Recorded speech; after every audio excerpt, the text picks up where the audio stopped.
மீட்பின் நேரம் வழங்கும் பரிசுத்த ஆவியானவரின் ஊழியங்கள் மற்றும் இளந்தோரை தேடும் அர்ப்பணி வழங்குபவர்கள் சகோதரர் எம் ஆரோக்கியராஜ், சகோதரி ஹேமா ஆரோக்கியராஜ். இப்பொழுது உலகமெங்கும் வல்லமையாக ஆண்டவரால் பயன்படுத்தப்பட்டு வரும் முக்கிய பாத்திரமான சகோதரி ஹேமா ஆரோக்கியராஜ் அவர்கள் உங்களுக்கு தேவ வார்த்தையை பகிர்ந்தளிப்பார்கள். என் அன்பு தேவனுடைய பிள்ளைகளை, மறுபடியுமாக இந்த மீட்பின் நேரம் மூலமாக உங்களை நாங்கள் குடும்பமாய் சந்திப்பதில் மிகுந்த சந்தோஷம் அடைகிறோம்.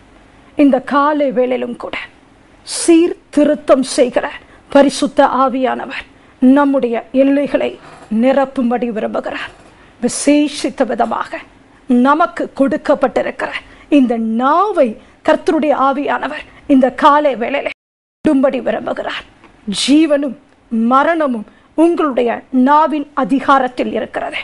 கர்த்தர் கிருபையாய் கொடுத்திருக்கிற, ஈவாய் கொடுத்திருக்கிற இந்த நாவை நாம் அநேக நேரம் துர்பிரயோகம் பண்ணுகிறது நிமித்தமாக நம்முடைய குடும்பத்துல முதலாவது ஆசீர்வாத குலைச்சல் உண்டாகிறதா இருக்கிறது.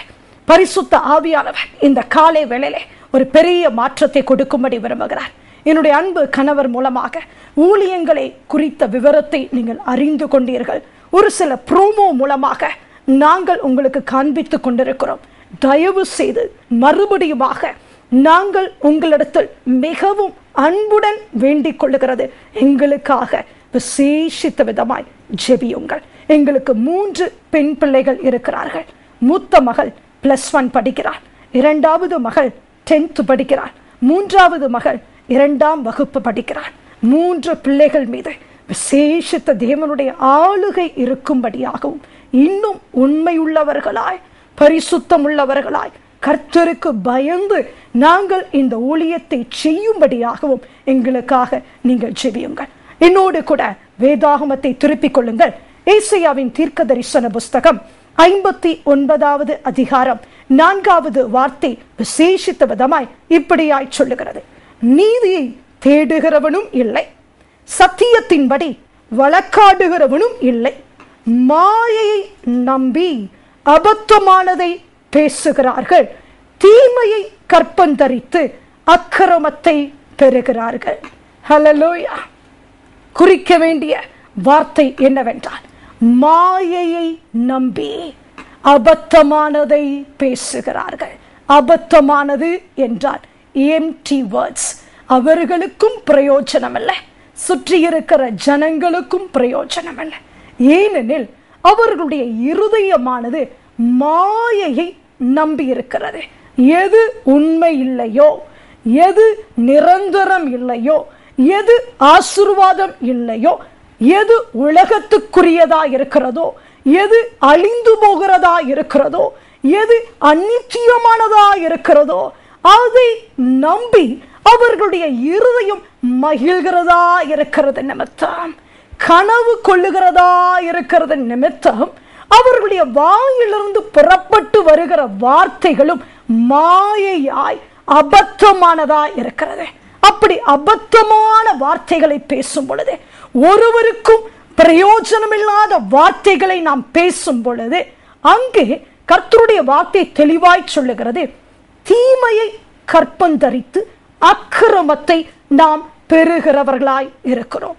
மாயையான வார்த்தைகளை, அபத்தமான வார்த்தைகளை, பிரயோஜனமற்ற வார்த்தைகளை, இரக்கமற்ற வார்த்தைகளை, சுயநலம் வாய்ந்த வார்த்தைகளை பேசும் பொழுது அங்கே அக்கிரமத்தை பெறுகிறவர்களாய் இருக்கிறோம். இந்த வார்த்தையை நான் வாசித்து தியானம் பண்ணி கொண்டிருக்கும் பொழுது 2 காரியத்தை பரிசுத்த ஆவியானவர் என்னுடைய இருதயத்துல போட்டார்.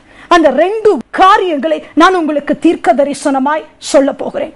ஒன்று, பிரியமானவர்களே, இந்த வசனங்களை கேட்டுக்கொண்டிருக்கிற என் அன்பு சகோதரனே, உங்களுடைய சொந்த குடும்பத்துல சுற்றி இருக்கிற ஜனங்கள் உங்களை நம்பி நீங்கள் சரியாய் தீர்ப்பு செய்வீர்கள், சரியாய் உங்களுக்கென்று கொடுக்கப்பட்டிருக்கிற இந்த பொறுப்பை நிறைவேற்றி முடிப்பீர்கள், பட்சபாதம் செய்யாதபடி, ஒருவருக்கு நன்மை செய்து மற்றவனுக்கு தீமை செய்யாதபடி, உங்களுடைய சுய நலத்தையோ உங்களுடைய சுய ஆதாயத்தையும் நீங்கள் தேடாமல் இருப்பீர்கள் என்று சொல்லி உங்களை நம்பி ஒருவேளை உங்களுடைய மனைவி வீட்டாரோ உங்களுடைய கணவன் வீட்டாரோ அவர்களுடைய சொத்துக்களை உங்க கரங்களிலே கொடுத்து சரியாய் பகிர்ந்து கொடுக்கும்படி அந்த பொறுப்பை உங்களுக்கு கொடுத்திருக்கலாம்.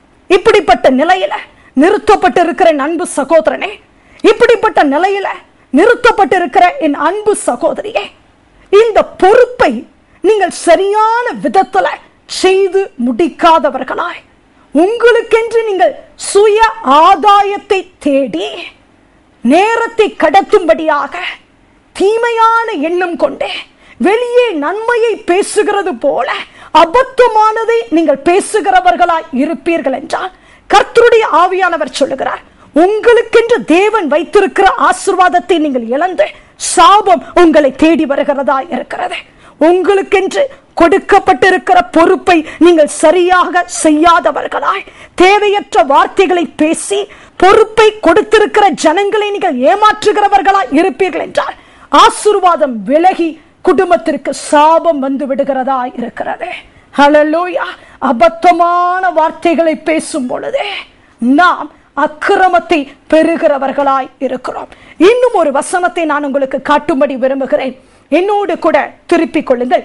நீதிமொழிகளின் புத்தகம் 24வது அதிகாரம் 24வது வசனம் 25வது வசனம் நமக்கு தெளிவாய் சொல்லுகிறது, துன்மார்க்கனை பார்த்து நீதிமானாய் இருக்கிறாய் என்று சொல்லுகிறவனை ஜனங்கள் சபிப்பார்கள், அவனை கடிந்து கொள்ளுகிறவர்கள் மேல் பிரியம் உண்டாகும், அவர்களுக்கு உத்தம ஆசீர்வாதம் கிடைக்கும். துன்மார்க்கமான செயலிலே வெளியரங்கமாய் நடக்கிற பிள்ளைகளை பார்த்து உங்களுக்கு ஏதாவது ஒரு ஆதாயம் கிடைக்க வேண்டும் என்று சொல்லி அந்த துன்மார்க்கன் மேல் நம்பிக்கை வைத்து அந்த துன்மார்க்கனோடு கூட இணைந்து போய் அவன் செய்வதெல்லாம் சரி என்று சொல்லி முகஸ்துதி பாடுகிறவர்களாய் இருப்பீர்கள் என்றால், பொய்யான வார்த்தைகளை பேசி மெய்யை இருதயத்தில் மறைத்து அபத்தமான வார்த்தைகளை நீங்கள் பேசுகிறவர்களாய் இருப்பீர்கள் என்றால், உங்களுடைய குடும்பத்திற்கு சாபம் வரும். தேவனுடைய வார்த்தை தெளிவாய் சொல்லுகிறது, உத்தமமாய் நடக்கிறவர்களை ஆசீர்வதியுங்கள், துன்மார்க்கமாய் நடக்கிறவர்களை கடிந்து கொள்ளுங்கள் என்று கர்த்தருடைய வார்த்தை சொல்லுகிறது. உங்களுக்கு ஆதாயம் கிடைக்கும் என்று சொல்லி துன்மார்க்கமான மனுஷனை நீங்க தழுவி அவனோடு கூட இணைந்து நடந்து போகிறவர்களாய் இருப்பீர்கள் என்றால், அநேகருக்கு இடரல் வருகிறது போல உங்கள் குடும்பத்திலும் இடரல் வந்துவிடும். எனக்கு தெரிந்த ஒரு மனுஷன் இருக்கிறான்.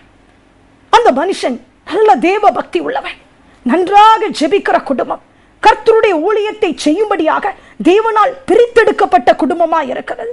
ஆனால் பாதி வாழ்க்கையிலே அரசியல் மீது ஒரு விருப்பம் உண்டானது. அப்படியே மதவாத தலைவர்கள் மீதும் ஒரு ஈர்ப்பு சக்தி உண்டானது.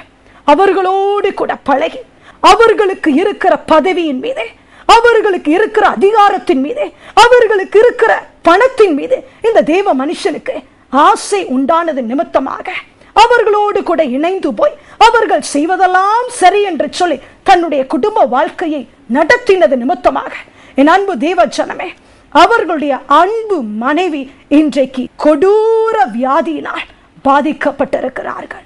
எந்த ஒரு மருத்துவமும் அவர்களுக்கு உதவி செய்யக்கூடாத அளவுக்கு அந்த குடும்பத்தில் ஒரு பெரிய சாபம் வந்து விட்டது. தவறை தவறு என்று சொல்லாமல் தவறானவர்களோடு கூட, துன்மார்க்கமாய் நடக்கிற மனிதர்களோடு கூட நீங்கள் இணைந்து போகிறவர்களாய் இருப்பீர்கள் என்றால், இருள் வந்து இந்த நாட்களிலே குடும்பங்களை மூடிவிடுகிறதா இருக்கிறது. ஏன் இந்த நாட்களில் தேவையில்லாத வியாதி உங்க குடும்பத்துல? ஏன் இன்றைக்கு தேவையில்லாத மரணம்? ஏன் இன்றைக்கு தேவையில்லாத கடன் வரும்? அபத்தமான வார்த்தைகளை பேசி உங்களுக்கென்று கொடுக்கப்பட்டிருக்கிற பொறுப்பை நீங்கள் சீராய் செய்து முடிக்காதவர்களாய் இருப்பீர்கள் என்றால், தயவு செய்து இந்த சத்தியத்தை கேட்டிருக்கிற அன்பு தேவ ஜனமே, மனம் திரும்புங்கள். அப்படியே கர்த்தருடைய ஆவியானவர் சொல்லுகிறார், துன்மார்க்கனை நீங்கள் கடிந்து கொள்ளாதவர்களாய் இருப்பீர்கள் என்றால், துன்மார்க்கனுக்கு என்ன சாபம் வருமோ அதே சாபத்தை நீங்களும் சுமந்து கொள்ளுகிறவர்களாய் இருப்பீர்கள். ஆனால் இந்த வசனத்தை நீங்கள் வாசிப்பீர்கள் என்றால், அவனை கடிந்து கொள்ளுகிறவர்கள் மேல் பிரியம் உண்டாகும், அவர்களுக்கு உத்தம ஆசீர்வாதம் கிடைக்கும். அவனோடு கூட இணைந்து நடப்பதை விட்டுவிட்டு அவனை நீங்கள் கடிந்து கொள்ள தொடங்குவீர்கள் என்றால், அவனை நீங்கள் எச்சரிக்க தொடங்குவீர்கள் என்றால், கர்த்தருடைய வார்த்தைக்கு நீங்கள் சாட்சியாய் நிற்கிறவர்களாய் மாறுவீர்கள் என்றால், இதுதான் கர்த்தருடைய வார்த்தை, இந்த வசனத்திற்கு கீழ்ப்படியுங்கள் என்று சொல்லி துன்மார்க்கமாய் நடக்கிற அந்த மனுஷனுக்கு விரோதமாய் நீங்கள் எழும்பி நிற்பீர்கள் என்றால், தேவனுடைய ஆவியானவர் சொல்லுகிறார், உத்தம ஆசீர்வாதமானது உங்களுடைய எல்லைகளுக்குள்ள தேடி வருகிறதா இருக்கும். கர்த்தரை கனப்படுத்தப்பட வேண்டிய இடத்துல ஆண்டவரை இறங்கி நீங்கள் கனப்படுத்துவீர்கள் என்றால், அந்த இடத்துல தேவனுடைய ஆவியானவர் இறங்கி வந்து உங்களை கனப்படுத்துகிறவராய் இருக்கிறார். ஆண்டவருடைய ஆவியானவரை துக்கமடையும்படியாக தயவு செய்து உங்களுடைய வேலை ஸ்தலத்திலேயோ உங்களுடைய சொந்த குடும்பத்திலேயோ தேவன் உங்களுக்கு கிருபையாய் கொடுத்திருக்கிற பொறுப்பிலையோ ஆண்டவருடைய நாமம் தூஷிக்கப்படும்படியாக தேவனை நீங்கள் கனவீனப்படுத்தாமல் ஆண்டவரை கனப்படுத்தும்படி நீங்கள் எழும்பும் பொழுது, நீதிமானை ஆசீர்வதிக்கும்படி பிதாவாகிய தேவன் எழுந்தருளி தம்முடைய உத்தம ஆசீர்வாதத்தினால் உங்களுடைய குடும்பத்தின் பிள்ளைகளை நிரப்புவதற்கு அவர் உண்மையுள்ளவராய் இருக்கிறார். இன்றைக்கு மனம் திரும்பினவர்களாய் ஆண்டவருடைய சமூகத்தில் முழங்கால் படியிட்டு நாம் ஏகோபித்து ஜெபிக்க போகிறோம். கர்த்தருடைய ஆவியானவர் இறங்கி வந்து உங்க இருதயத்தில் ஒரு பெரும் மாற்றத்தை கொடுக்க போகிறார். உறுதியாய் தீர்மானம் பண்ணுங்க, கர்த்தர் உங்களுக்கு என்று வைத்திருக்கிற அந்த உத்தம ஆசீர்வாதத்தினால் நிரப்பப்படுங்க. இணைந்து ஜெபிப்போமா?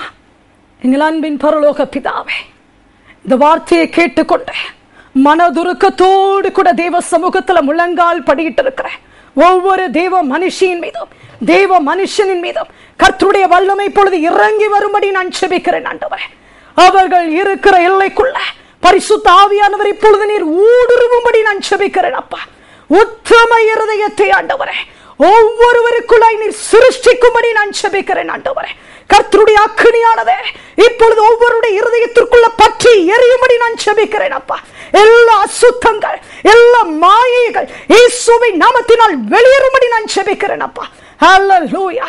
உத்தம இருதயத்திலிருந்து சுத்த வார்த்தைகள் புறப்பட்டு வரட்டும்.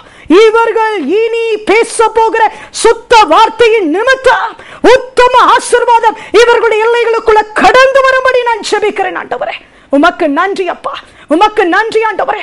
கொஞ்ச பணத்தை கொடுத்து கொஞ்ச நிலத்தை வாங்கி போட்டு இருக்கிறவர்கள் உண்டு. அந்த கொஞ்ச நிலத்தை இவர்களுக்கு ஆசீர்வதித்து ஆண்டவரே ஏராளமான பணத்திற்கு அது விற்கப்படத்தக்கதாக பரிசுத்த ஆவியானவர் இப்பொழுது இறங்கி வந்து ஒரு அற்புதத்தை நீர் செய்துள்ளவீராக. உமக்கு நன்றி ராஜா. உம்மை நாங்கள் நன்றியோடு ஸ்தோத்திரிக்கிறோம் ஆண்டவரே. உமக்கு கோடான கோடி ஸ்தோத்திரம். மனம் மாற பண்ணுகிற தேவனுடைய ஆவியானவர் இந்த நாள் முழுவதுமாய் இவர்களுக்குள்ளாய் அக்கினியாய் நீர் எரிந்து கொண்டிருப்பீராக. இவர்களுடைய வாயின் வார்த்தைகளில் ஒரு மாற்றம் உண்டாகட்டும். சுற்றி இருக்கிற ஜனங்கள் இவர்களை குறித்து சாட்சி உண்டாகட்டும். இது நிமித்தம் கர்த்தருடைய நாமம் மகிமைப்படட்டும். தொடர்ந்து பரிசுத்த ஆவியானவர் இடைபடுவீராக. தம்முடைய நல்ல நாமத்தை மகிமைப்படுத்துவீராக. இயேசு கிறிஸ்துவின் ஈடு இணையற்ற நாமத்தில் வேண்டிக் கொள்கிறோம் எங்கள் நல்ல பிதாவே, ஆமென். Finding the Lost Mission. அன்பிற்குரியவர்களே, இந்தியாவில் தமிழகத்திலும் ஒரிசா மாநிலத்திலும் ராஜஸ்தான் மாநிலத்திலும் திருச்சபை மற்றும் கிறிஸ்தவர்கள் அல்லாத இடங்களில் மிஷனரி திருச்சபைகளை ஸ்தாபித்து ஊழியங்களை நடத்தி வருகிறோம். மேலும் ஒரிசா மாநிலத்தில் நவரங்பூர் மற்றும் கந்தமார் ஆகிய மாவட்டங்களில் பூர்வீக ஆதிவாசி வாலிபர்களை தேர்ந்தெடுத்து அவர்களை எங்களின் சொந்த வேதாகம கல்லூரியில் சேர்த்து பயிற்றுவித்து அவர்களுடைய சொந்த ஆதிவாசி மக்கள் மத்தியில் ஊழியத்திற்காக அனுப்பி வைக்கிறோம்.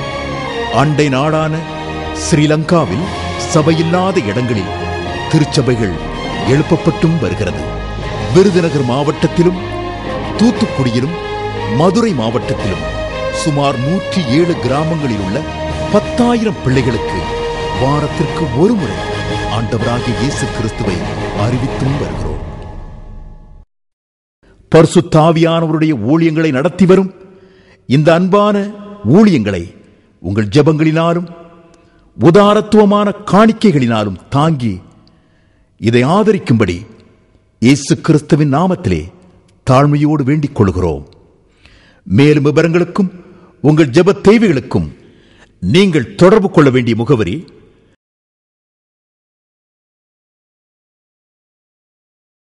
சகோதரர் எம் ஆரோக்கியராஜ், சகோதரி ஹேமா ஆரோக்கியராஜ். பரிசுத்த ஆவியானவரின் ஊழியங்கள் 3/660 சிதம்பரம் நகர், சாத்தூர் 3, தென்னிந்தியா. செல்போன் 9443740802 9442161736.